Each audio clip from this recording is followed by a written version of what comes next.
6 जुलाई और आज तीसरा दिन है। महाशिव आप देख रहे हैं मंच रेडी है। 1 बजे से महाशिव प्राण शुरू हो जाएगी और 4 बजे इसका हो जाएगा समापन।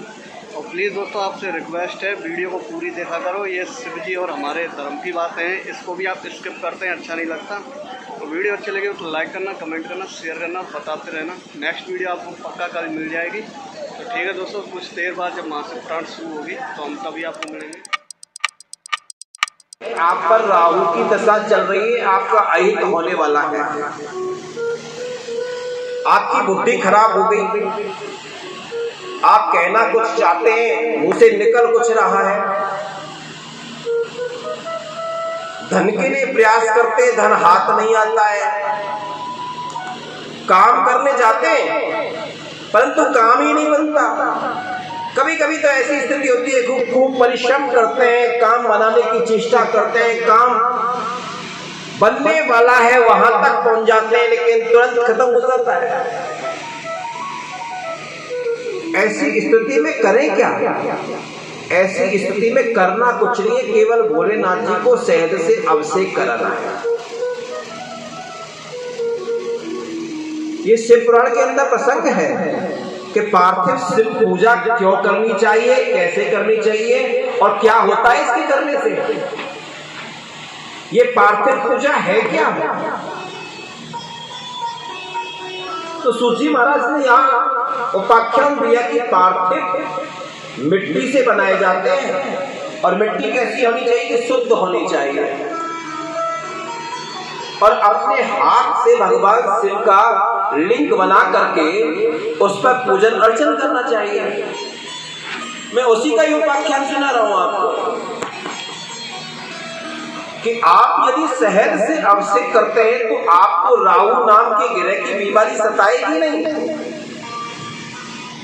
और आपके सारे काम बनेंगे। आपके बच्चे की नौकरी नहीं लग रही है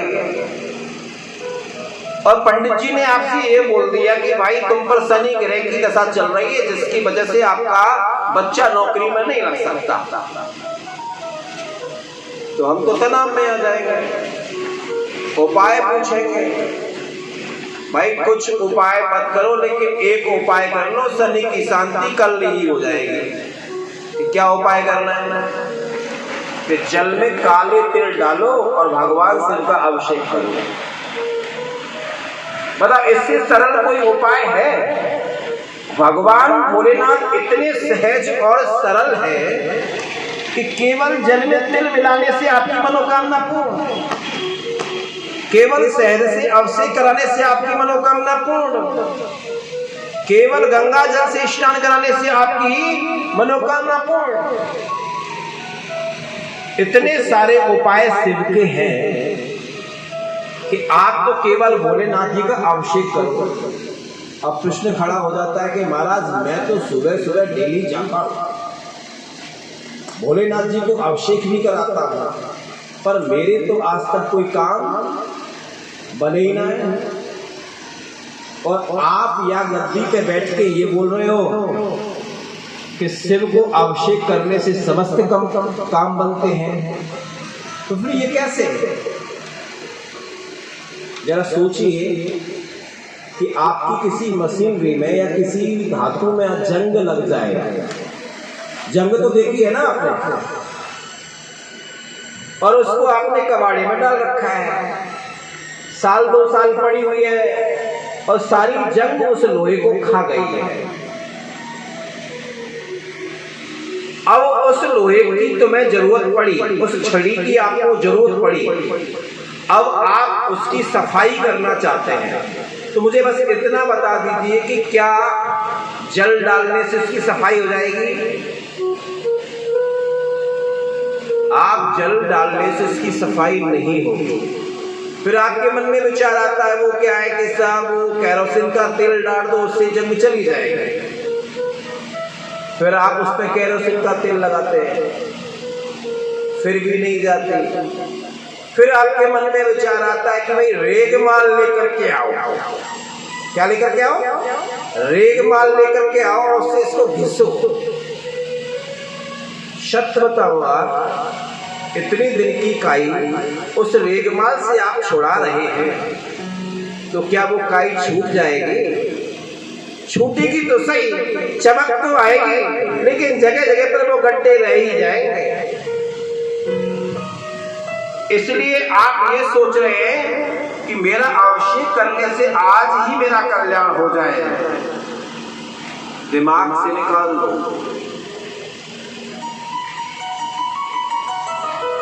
लेकिन ये मैं गारंटी देता हूं कि यदि तुम्हारे बच्चे की कुंडली में नौकरी का योग है और किसी भी ग्रह की वजह से आपकी नौकरी नहीं लग पा रही है, उस ग्रह के निमित्त आप भोलेनाथ जी का अभिषेक करिए, आपके बच्चे की नौकरी लग जाएगी।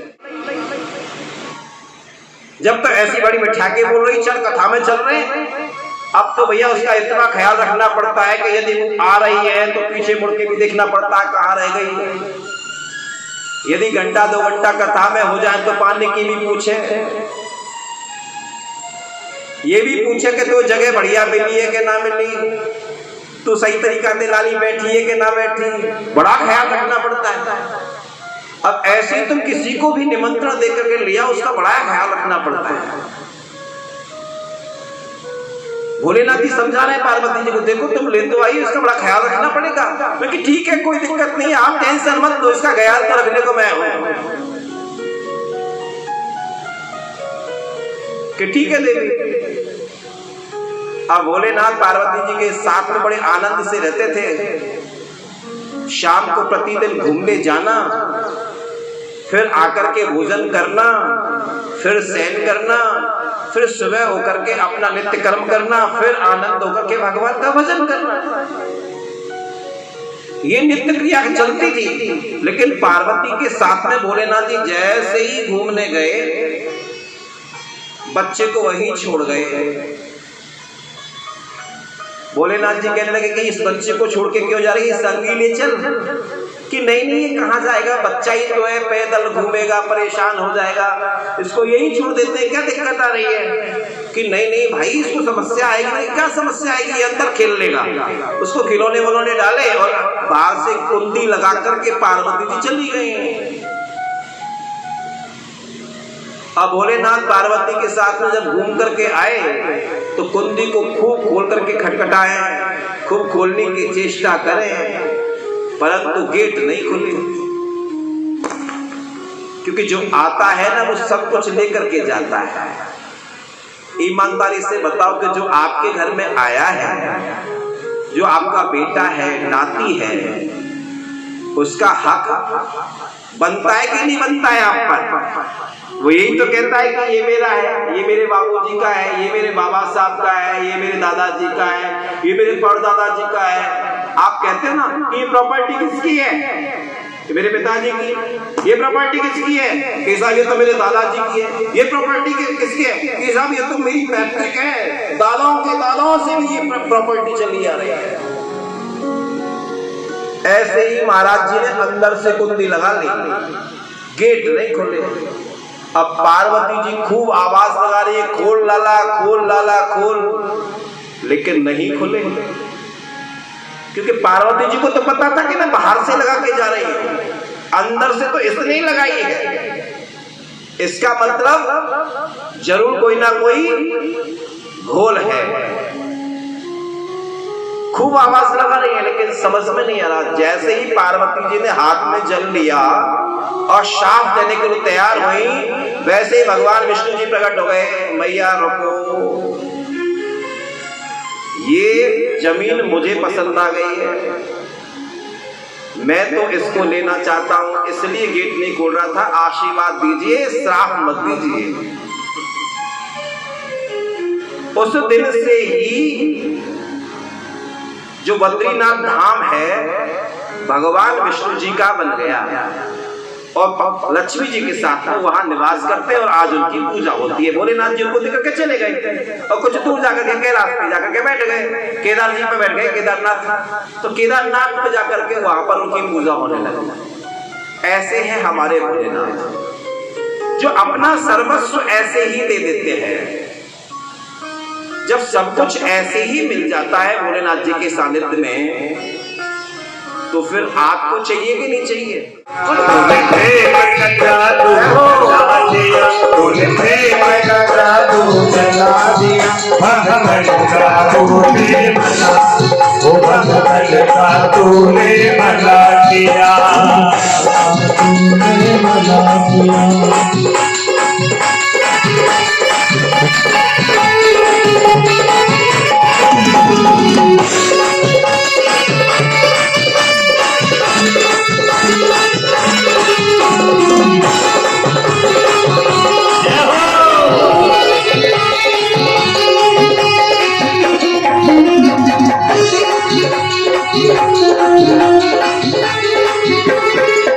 तूने दीन सुदामा को तारा, दीन सुदामा को तारा, तू धना भगत का था प्यारा, तू धना भगत का है प्यारा। तूने दीन सुदामा को तारा, तूने दीन सुदामा को तारा, तू धना भगत का था प्यारा, तू धना भगत का था प्यारा। नरसी की बात को भला दिया, भगत का तूने भला दिया, तूने भला दिया, प्रेम का जादू चला दिया, तूने प्रेम का जादू चला दिया, भगत का तूने भला दिया, भगत का तूने भला दिया, भगत का तूने भला दिया।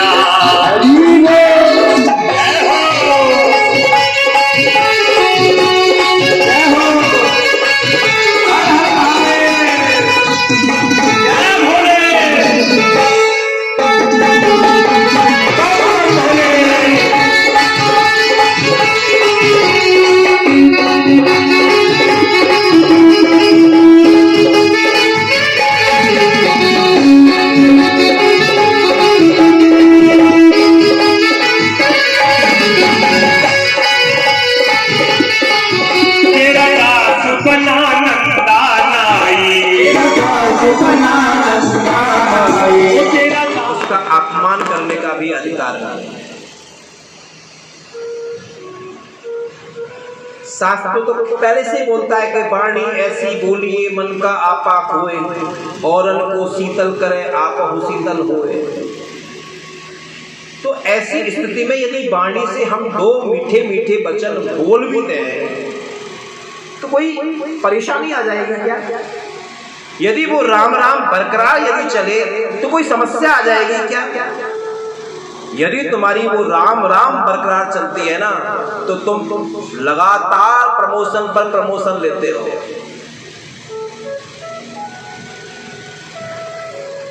लेकिन समझ में नहीं आता कि हम लोगों को हो क्या जाता है।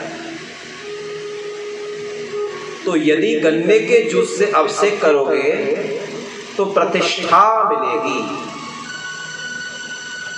तो जलते जलते बुझ जाए, जलते जलते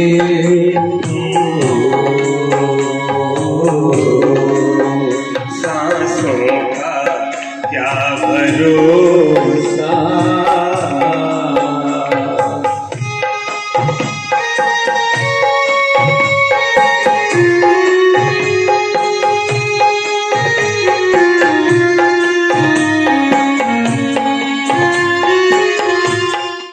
अब भगवान को आना पड़ गया, विष्णु जी को कहा कि भोलेनाथ जी ये कलयुग के भगत हैं, इनको जरा ठोक पीट के देख लिया करो कि कच्चे के।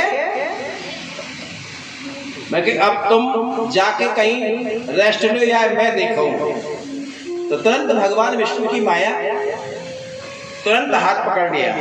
कहाँ जा रहे हो भाई? या बाबा जी के पीछे भाग रहे हो? अरे या को कोई वचन ना है, कोई आशीर्वाद ना है, कहीं को पीछे भाग रहे हो? या की तो नाटक कर रहे हो। महाराज मेरे को वचन दिया कि जिसके सिर पर हाथ रखूंगा वो जल के भस्म हो जाएगा। अरे यही वचन तो मुझे दिया था, आज तक मैं तो भस्म हुआ नहीं, ले रख दियो। ले तेरे मुंह पे रख दूं आज तक बस भयो ना यही आशीर्वाद को मेरा यही आशीर्वाद तो दे दिया कोई ना हो या के आशीर्वाद ते बस में बेवकूफ बनाता रहे भाई तो भोलेनाथ जी दूर पेड़ के नीचे खड़े हो गए, दृश्य देख रहे कि अब आगे बचा हाथ, सांस ऊपर की ऊपर जो थी वो अब आने जाने लगी, पसीना पसीना हो गए भोलेनाथ जी तो पसीना पहुंचने लगे। भगवान विष्णु जी ने कहा कि सुनो, इसके आशीर्वाद से कुछ नहीं होता कि महाराज वास्तव में झूठा है, बिल्कुल झूठा है कि ये इसका परीक्षण कैसे हो कि देख लाला अपने सिर पे हाथ रख के देख तुरंत परीक्षण हो जाएगा। भगत जी बोले कि अच्छा मेरे को बेवकूफ समझा है, हमारा आशीर्वाद काम कर गया तो क्यों ना करे। एक बात बता, जब अग्नि जला में जब अग्नि प्रज्वलित होती है तो उसका भभका आता है कि नहीं आता है? बिल्कुल आता है। तो तू अपने सिर पे हाथ रखता क्यों? इतना दूर ऊंचा रख, यदि अग्नि होगी तो भभका तो देगी। तो ये बात तो सही है, यदि भभका ना लगे तो फिर थोड़ा सा नीचे और कर लेना, जहां भभका लगे वहीं हट जाना, अपना परीक्षण हो जाएगा। एक बात तो सही है।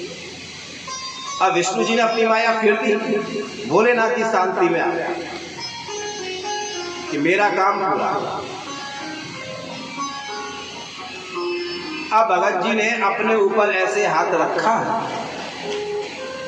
विष्णु जी कहने लगे भैया कोई भभका आ रहा है का? कि महाराज नेक ना आ रहा हूं कि नेक नीचे और कर दो, मैंने नेक नीचे और कर दिया कि अब भभका आ रहा का ना आ रहा, बता दिए झूठ मत बोलिए, नेको आ रहा हटा लिए को मालूम पड़े बस में जाए कि ना महाराज नेको ना आ रहा वो तो नेक नीचे और कर रहे हैं, नेक नीचे और करो।